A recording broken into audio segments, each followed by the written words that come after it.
So we were talking, and this is part D of the KhoodeelaarTV television channel being broadcast only on the internet, not on satellite, not on cable, not on terrestrial platforms.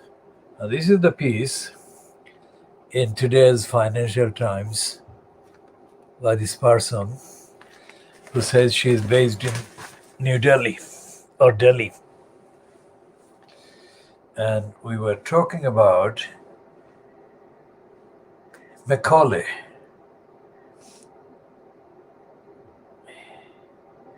Thomas Babington Macaulay. Let's see what we can find about Macaulay.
So Macaulay is quoted as saying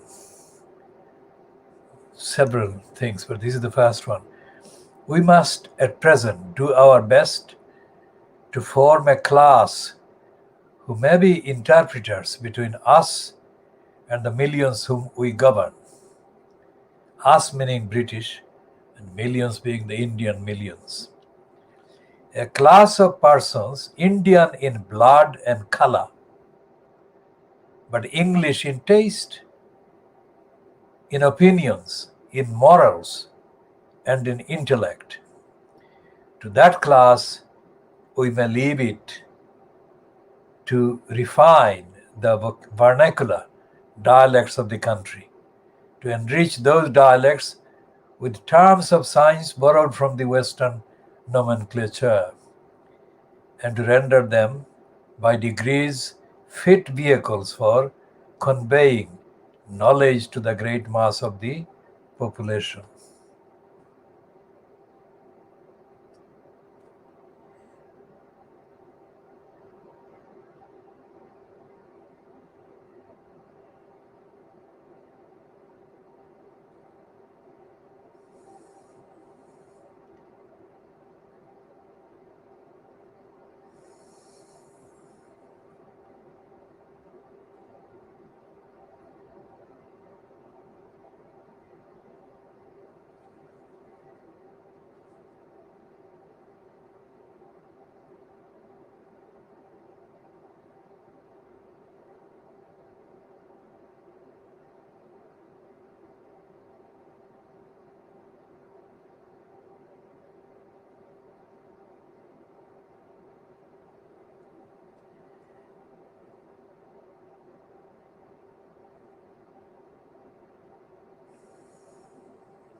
So does this person writing in the Financial Times believe in Macaulay?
So Macaulay said that the people of the subcontinent would be brown on the outside and English on the inside.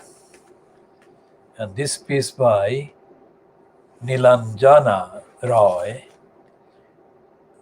headed Reading the World. She's not reading the world. She's only reading about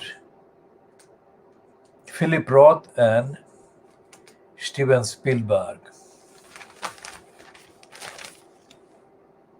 And she has no contextual acknowledgement or reference to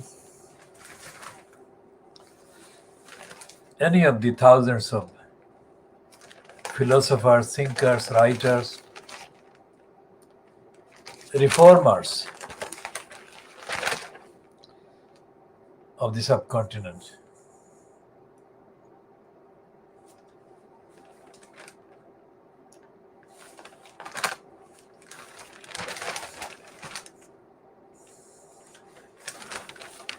And this piece about the unmaking of India, we are going back to this one. This is a piece by Ramachandra Guha, who is based in Bangalore, South India. And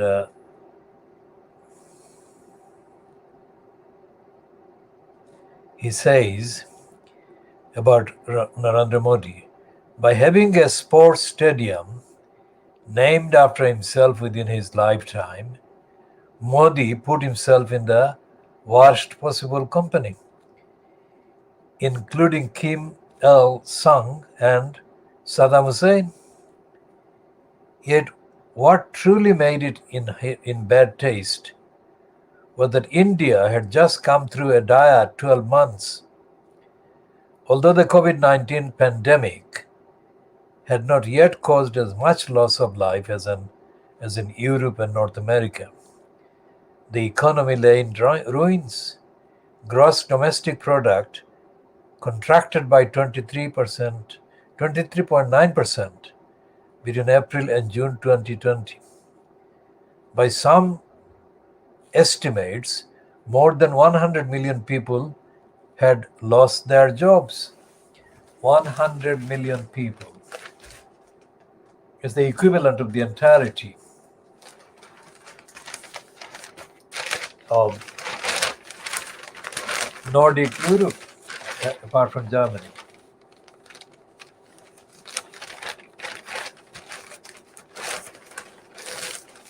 We should fact check and give the exact total number of states that have between them 100 million people. In December 2020, India's national cricket team defeated Australia in a test series played down under. The next month, in an address to university students, Modi invoked this sporting victory as a prelude to the nation's apparent triumph against COVID. Modi is typically of a right-wing racist, insider hater, completely stupid, illogical, and crass.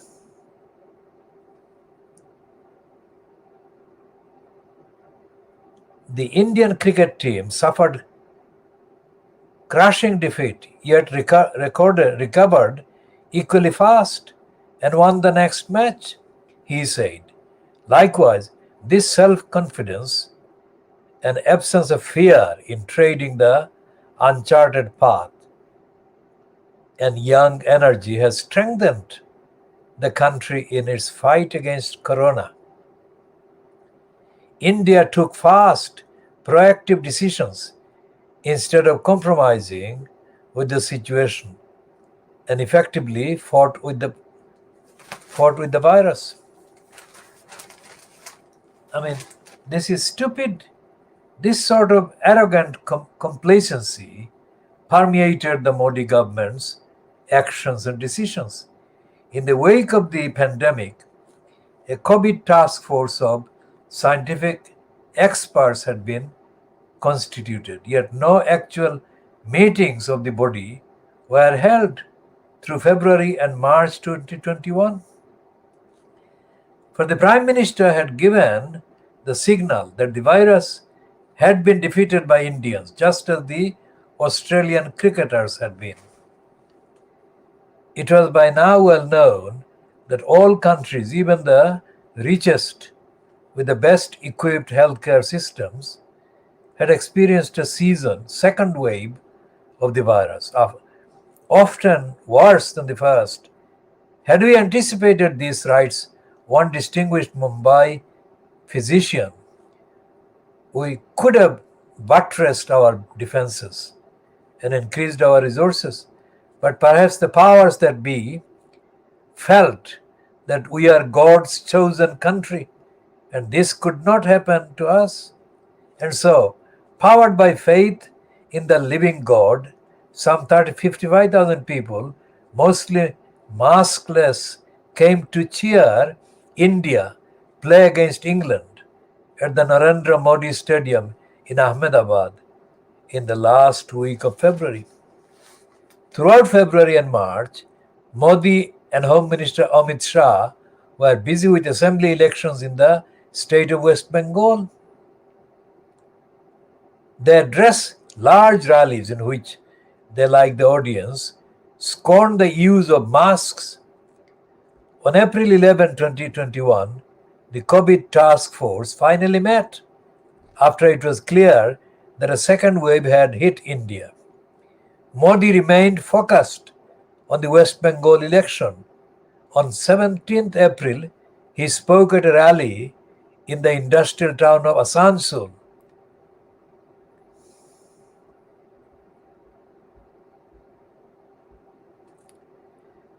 मैंने ऐसी सभा पहली बार देखी है. I have never seen such big crowds at a rally, he proclaimed.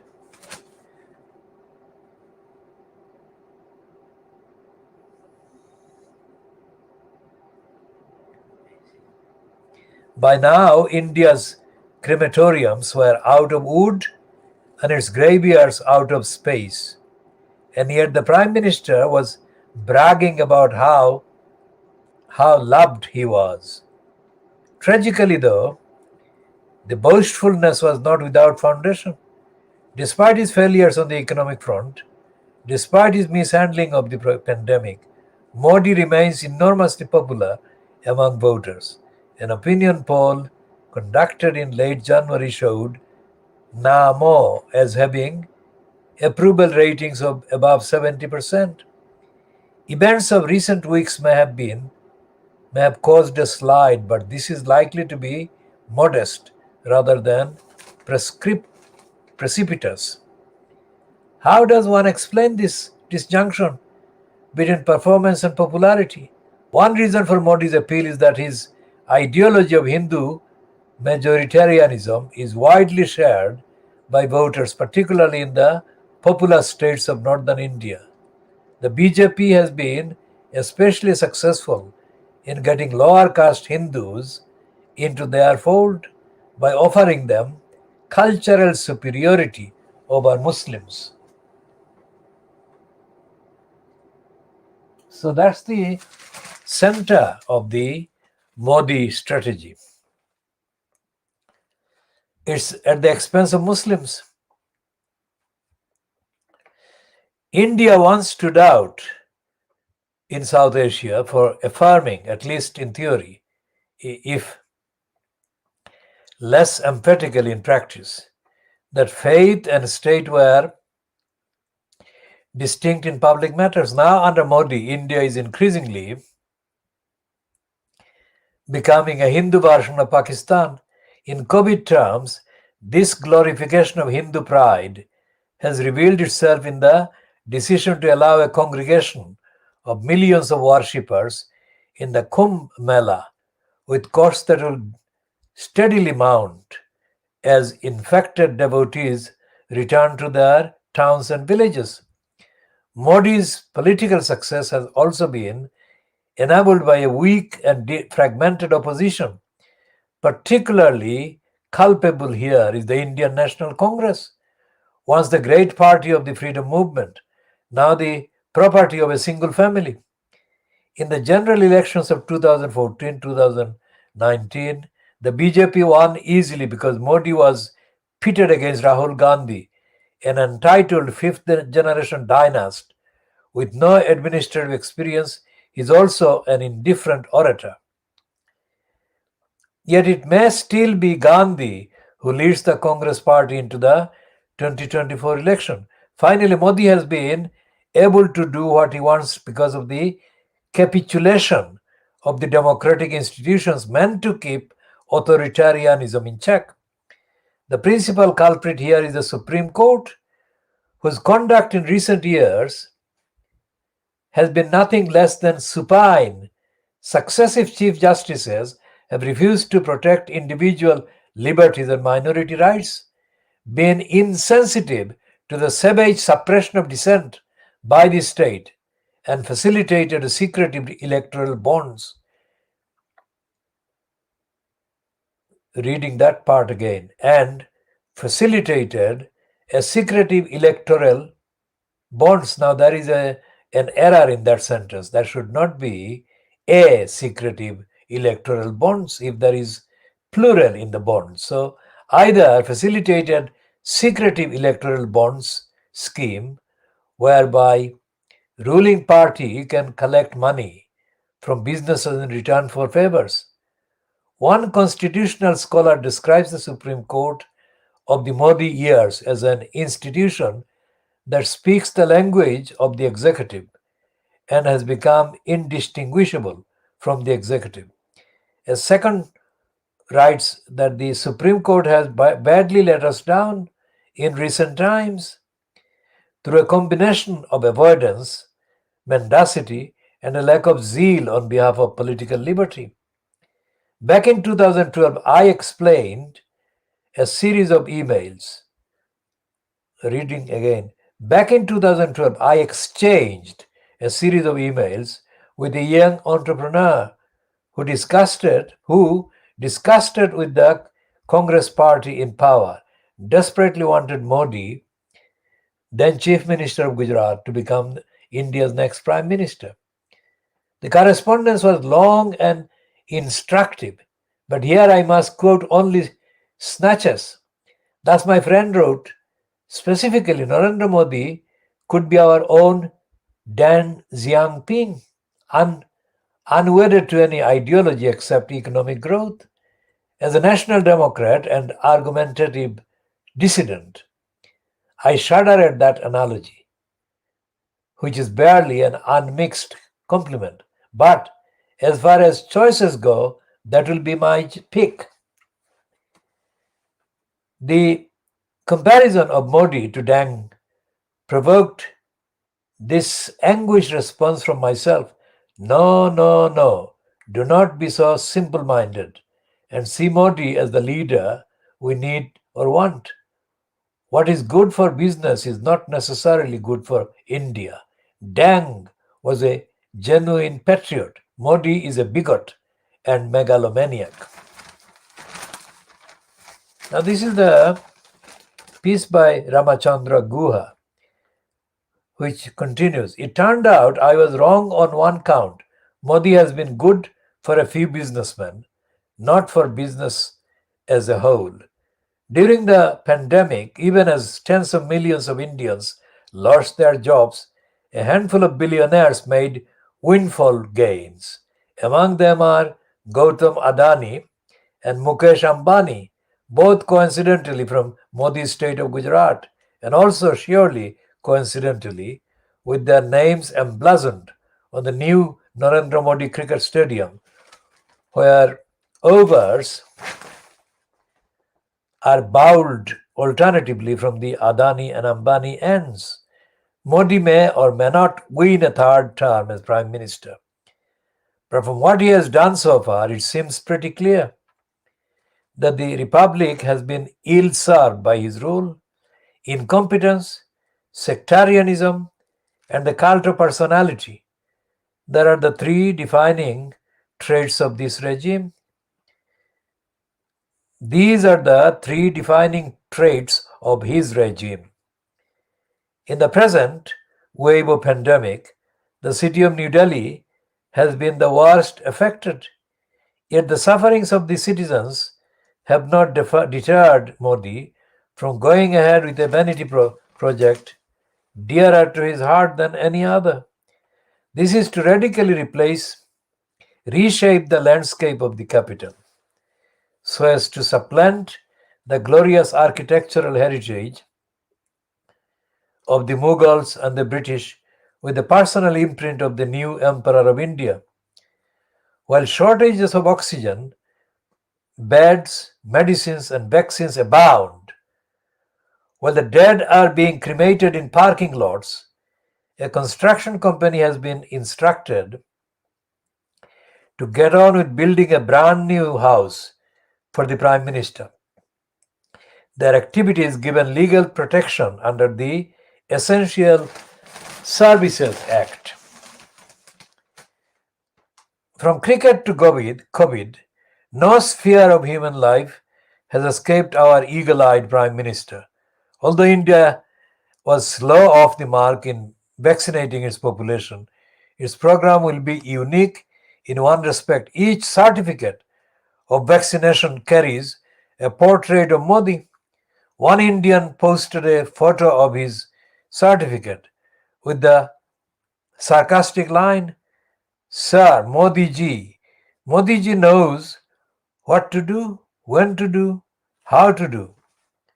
Another commentator was more brutal, tweeting, "Just as there is a photo of Modi on the vaccine certificate, there should also be a photo of Modi on the death certificate of those killed by COVID." Grim and even ghoulish, this statement may yet serve as an appropriate epitaph for the reign of Narendra Modi. Now, this is the piece by the man who has also written a book called India After Gandhi. Well, he has written two books according to this: India After Gandhi and Gandhi, The Years That Changed the World. And Ramachandra Guha is said to live in Bangalore. Now, going back to the Delhi-based writer Nilanjana Roy, reading the world, she doesn't recognize India, she doesn't recognize Asia or Africa at all. She is promoting, apart from these two, Stephen Hawking and Philip Roth, she is promoting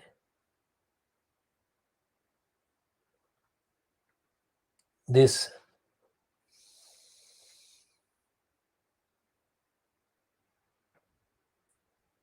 for all Bailey's credentials, he has written well-received biographies of John Cheever, Richard Yates, and Charles Jackson. His latest book has been justly criticized for its partiality, especially in relation to Roth's personal life. Now, she is more concerned about Philip Roth than Stephen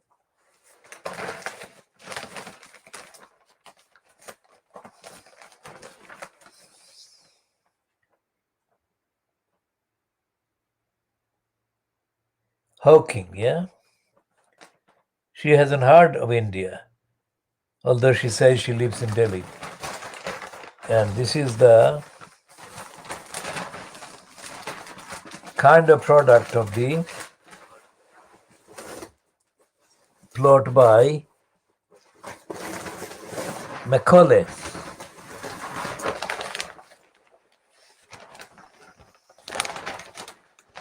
Okay, this is the one that the Financial Times that got the piece about Mary Beard. And we shall read this thoroughly before going into details. But there is the piece here on the last column. This column is 1, 2, 3, 4, 5, 6. That's the sixth column. And the last column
So she's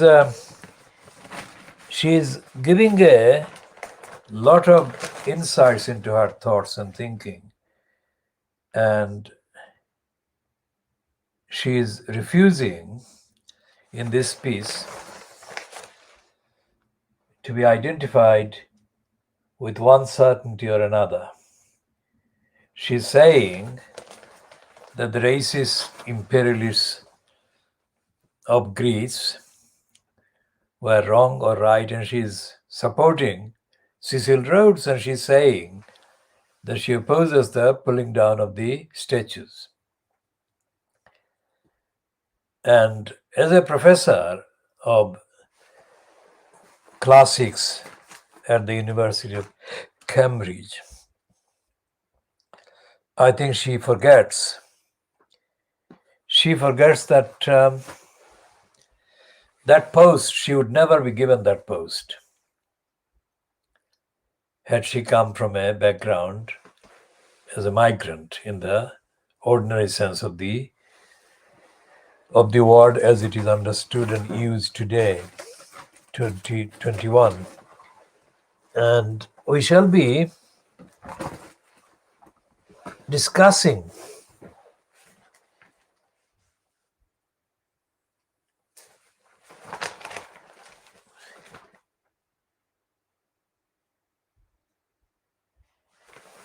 the rest of Lee Street later. And we shall be talking more about the decline of Starmer himself in the opinion of those who peddled him and backed him in the pursuit to replace Jeremy Corbyn. And we shall talk about the need to vote no to the elected mayor post on Thursday at the referendum in Tower Hamlets. Come to that also at the referendum in Newham on the same date, 6th of May.